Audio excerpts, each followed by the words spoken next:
Eu sou a professora Juliana Moreno e este é o canal Na Sala com Professores, e hoje eu tenho a honra de entrevistar o meu amigo Rui Rocha Júnior. O Rui é uma pessoa muito querida, é uma pessoa especial, e eu escolhi o Rui para iniciar essa série de entrevistas com professores que atuam em outras áreas além da educação. O Rui é um querido, é uma pessoa sensacional e ele foi escolhido justamente por ser diferenciado. Tão diferenciado que ele é mestre em Ciências da Religião pela Universidade Metodista de São Paulo, especialista em Globalização e Cultura, graduado em História e Filosofia, mestre maçom, rito moderno, artesão e cavaleiro Rosa Cruz. É só isso mesmo ou tem muito mais, Rui? Bom, boa tarde, Juliana. A gente já se viu aqui, já nos cumprimentamos. Fiquei muito contente de ter a oportunidade de estar aqui junto com você. Obrigado pela deferência que você fez, assim, o elogio. Isso aqui para mim é uma grande honra. Tenho a certeza de que você também é uma pessoa muito querida. Inclusive agora no WhatsApp, quando eu coloquei a foto da entrevista, colegas nossos do Galeão já me mandaram um abraço e que você é uma pessoa muito especial. Eu também sou autor de 2 obras publicadas, que no momento elas estão esgotadas. A primeira delas que eu lancei foi Cultos de Mistério, Dionísio e as Origens Ocultas do Cristianismo. E o ano passado eu lancei Morte e Ressurreição no Egito Antigo, a influência da religião egípcia no cristianismo. E as obras que eu escrevi, elas têm a ver com o que eu pesquisei, com aquilo que a gente estava falando alguns minutos antes da gravação, sobre as minhas buscas pessoais, né? Sobre aquilo que transcende, sobre aquilo que está velado, sobre o além-vida. São todas essas perguntas que envolvem um pouco também de filosofia, né? De onde viemos, para onde vamos e quem somos, né? Então essas são inquietações que marcaram um pouco a minha vida, né? Então assim, eu acho que no mais, é isso. Não, tá ótimo. A gente estava conversando, uma pena que o celular estava desligado, porque a gente já deu muita risada. Os assuntos são diversos. Porque na sala de professores, diferente da sala de aula, que a gente tem uma postura, zelar, tem que pensar bem no que fala, geralmente quando nós estamos na sala de professores, nós temos uma conversa mais descontraída. E aí nós nos conhecemos melhor. Então nós falamos também sobre alunos na sala de professores, mas nós divagamos por outras áreas. E o que chama atenção no comportamento do Rui dentro da escola é que por muitas vezes o Rui não fica na sala de professores na hora do intervalo. Então a gente anseia por um momento de um cafezinho, uma água, um momento de descontração fora ali do ambiente com os alunos, e o Rui, ele fica no pé da escada conversando com alunos. Ele adora ficar com os alunos e, incrível, os alunos adoram o Rui. Então ele abre mão desses 20 minutinhos aí de conversa com os colegas, de descontração, e ele dá atenção aos alunos. E os alunos também, eles abrem mão do tempo deles de intervalo, de lanche, de conversa, de espairecer ali, e ficam conversando com o professor Rui. É um professor muito querido, tanto pelos professores quanto pelos alunos. E isso chama a atenção de muita gente, de forma positiva, claro, né?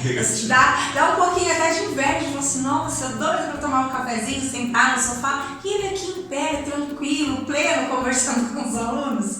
Dá até falar assim, que mistério tem esse professor. E quando a gente consegue que ele esteja na sala dos professores, eu sou uma das professoras que fica ali, sugando um pouquinho do conhecimento do professor Rui, né? Nós vamos fazer uma série de questões aqui, porque o professor gosta de questão. O professor faz prova com questão, o professor analisa o aluno por quantidade de acertos. E aqui, para entrevistá-lo, eu preciso fazer aqui algumas questões que não terão nota, viu, professor? Então eu já vou dar a nota de antemão aqui, a nota vai ser 10 para qualquer resposta sua. 10! Rui, o que te levou a ser professor? Essa pergunta aí, eu confesso a você que eu me faço muitas vezes. Assim, eu não tenho um ponto axial para dizer para você assim, a partir desse momento eu quis ser professor. Eu vou tentar resumir. Quanto tempo a gente tem? 5 horas. Eu vou tentar, assim, falar de uma forma assim, um pouco clara. Assim. Eu era aquele aluno que não era um aluno intelectual. Eu sofria muito porque, assim, quando o professor entrava na sala de aula, ele olhava para mim assim de óculos e eu acho assim, que eles já imaginavam que eu seria nerd. E assim, eu confesso a você que eu nunca fui nerd, eu sempre era da esbórnia. Fez muito professor sofrer? Veja, eu fiz, mas não no sentido de ofensa. Porque assim, eu nunca fui um cara de ofender professor, de xingar professor, assim, mas assim, eu tava muito perdido em lição.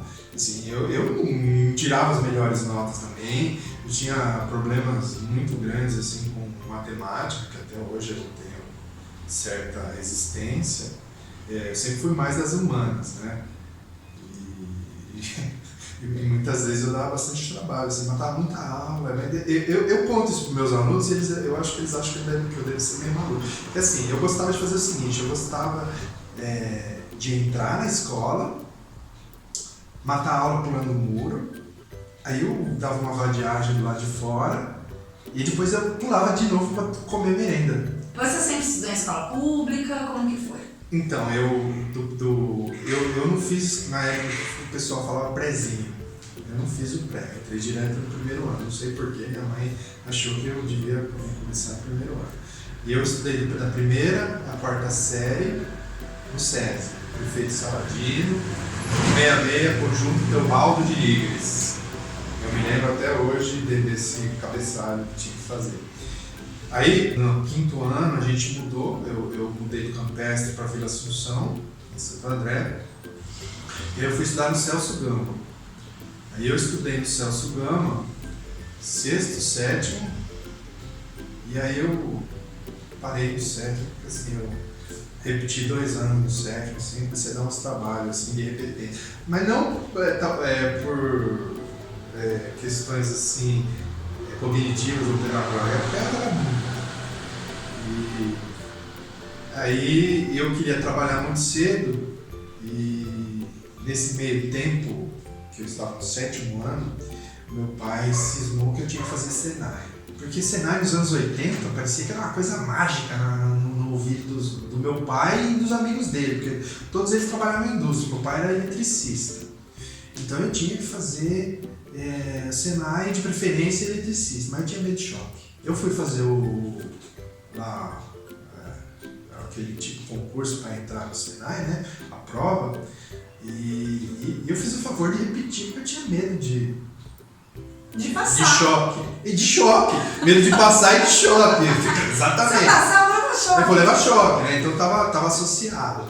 Só que assim, eu fui tão incompetente para isso que eu consegui ainda ficar com vagas remanescentes pro Senai em São Paulo, que ficava ali na Avenida do Estado. Fica ali na Avenida do Estado, mas ele mudou os cursos. Aí chegou no dia lá do resultado da prova, chegou um cara lá na sala e ele falou assim: fulano, passou, vai para outra sala. Fulano, eles não passaram, por favor, tente o ano que vem. E eu tava lá na sala, falei, caramba, o que vai acontecer aqui agora? Aí o cara falou assim, ó, vocês não passaram, mas também não estavam abaixo da média. Então tem essa segunda oportunidade para vocês. A gente tem um Senai em São Paulo, vocês podem conhecer lá, tá, não sei o que, blá. E aí eu fui, falei pro meu pai e minha mãe, imediatamente eles falaram, não, você vai. Eu estou na dúvida, não está mais. Não, você vai. E aí eu fui lá naquele lugar lá, achei detestável, pensei que tinha que pegar o trem para ir para lá. Era um universo totalmente diferente do que eu estava acostumado, mas enfim, fui lá. Aí teve uma outra bateria lá de exames, não sei o que lá. E aí chegou lá na hora de fazer o exame de visão, a mulher falou, nossa, mas foi por um triz que você não reprovou. E aí eu fiquei olhando assim. Era pra estar lá. Eu falei, pô, mas não é possível, velho. Até porque. Por um triz eu passei, por um triz foi um exame de visão, foi tudo por um triz. Tudo por um triz. Esse cara falou assim, ó, você precisava ter no mínimo 75% de visão pra poder entrar. E você tem 75% de visão. Com louvor. Cara, eu falei, nossa, meu Deus. 75 com louvor. Resumindo, então, aí eu fui estudar no Senai São Paulo, então eu entrava às 7 horas no Senai São Paulo, no Ipiranga. Eu saía mais ou menos umas 6 horas de casa com meu pai, porque meu pai ia para o trabalho. Ele fazia o caminho, ele ia até a estação de trem de Santo André comigo, eu pegava o trem e dali da estação de Santo André ele ia até aqui em Brasília tinha um ônibus que pegava eles ali na estação. Entrava às 7 horas da manhã, aí eu tinha o módulo oficina, de manhã das 7 ao meio-dia. E aí meio-dia eu ia almoçar e voltava 1 hora para o módulo teoria, que aí você ficava na sala de aula e tal, e você ficava até 5h15. Eu detestava aquele lugar, assim, porque não era da minha alçada, eu não gostava.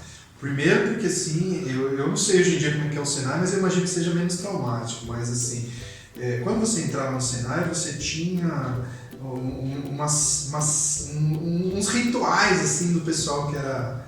Os veteranos, os novatos, assim, cara, eu logo de cara, assim, eu já tive problema com isso daí, porque assim, o pessoal começava a me perseguir, porque assim, o fato de usar óculos sempre dava a impressão de que você era um nerdão.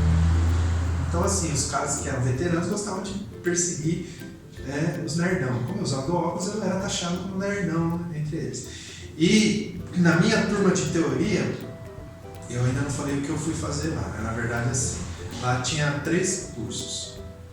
Serralheria, modelação de fundição e refrigeração. Então você fugiu da eletricidade. Eu fugi da eletricidade e eu não quis fazer refrigeração porque tinha eletricidade no meio. Então eu fui fazer modelação. O que é modelação? Hoje em dia não tem mais isso, mas modelação era assim.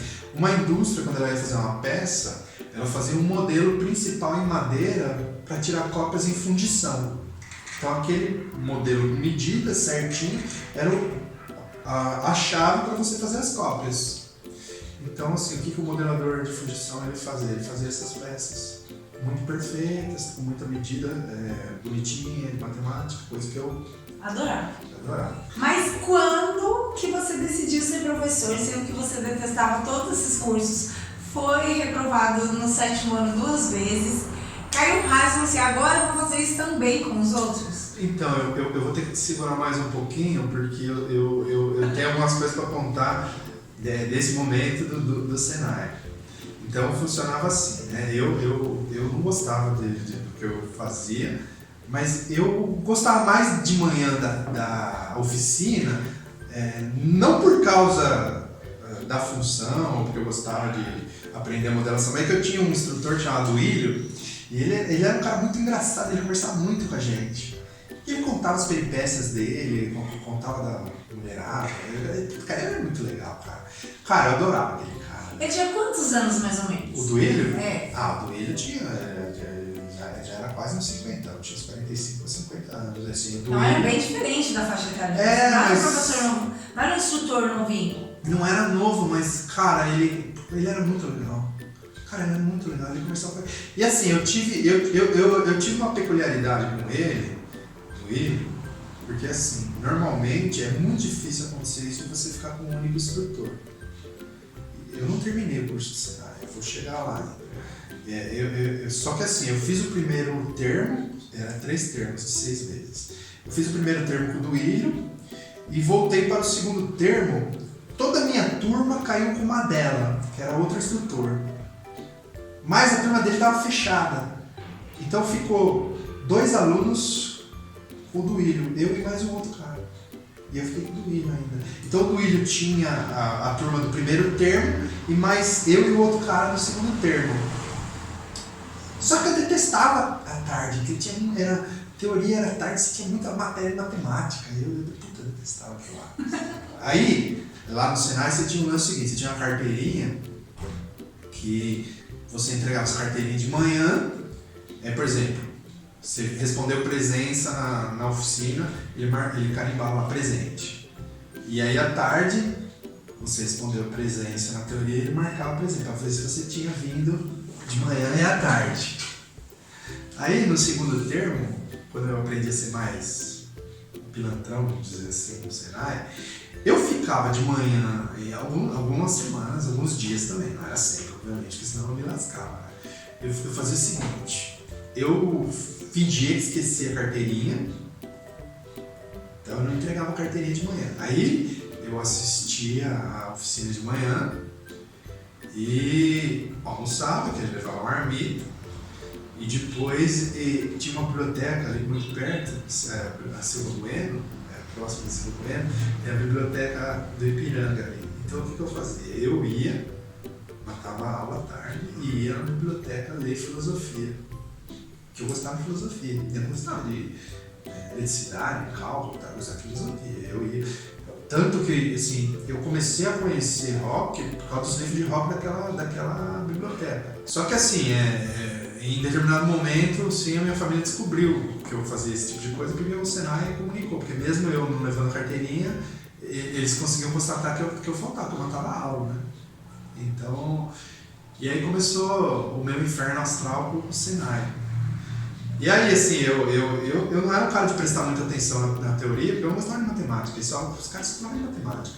Aí tem um professor de Senai, cara, que uma vez ele falou uma coisa pra mim, você é um indivíduo pernicioso. Como assim? Não entendi. Que diabo que é pernicioso? Pernicioso. Cara, eu fui procurar no dicionário e, cara, é um cara assim que influencia de forma negativa, né, os outros, né. E aí eu quebrei o pau com meu pai, com minha mãe, eu falei, não quero mais fazer isso daí, eu não gosto disso daí. Não, mas você entrou, você tem que sair de lá com a profissão, eu não quero. Aí minha irmã trabalhava no Banco Real e ela falou assim, ó, o negócio é o seguinte, você quer trabalhar? Quero trabalhar. Então é o seguinte, tá precisando de office boy lá no Banco Real. Eu te apresento lá, você sai do Senai e tal, pá. Aí eu falei, tá bom. Aí eu saí do Senai, fui trabalhar no banco e quando eu estava no Senai, eu estudava o dia inteiro no Senai e fui estudar à noite, 7º ano à noite. Aí eu fui trabalhar no banco, eu trabalhava meio período no banco e continuei estudando à noite. Mas continuei muito mal também à noite, porque eu não gostava da escola, eu detestava. Você não gostava de escola? Eu não gostava. Do que fosse, você não gostava da escola. escola? Eu não gostei de escola. Eu confesso a você que eu não gosto ainda hoje, tá?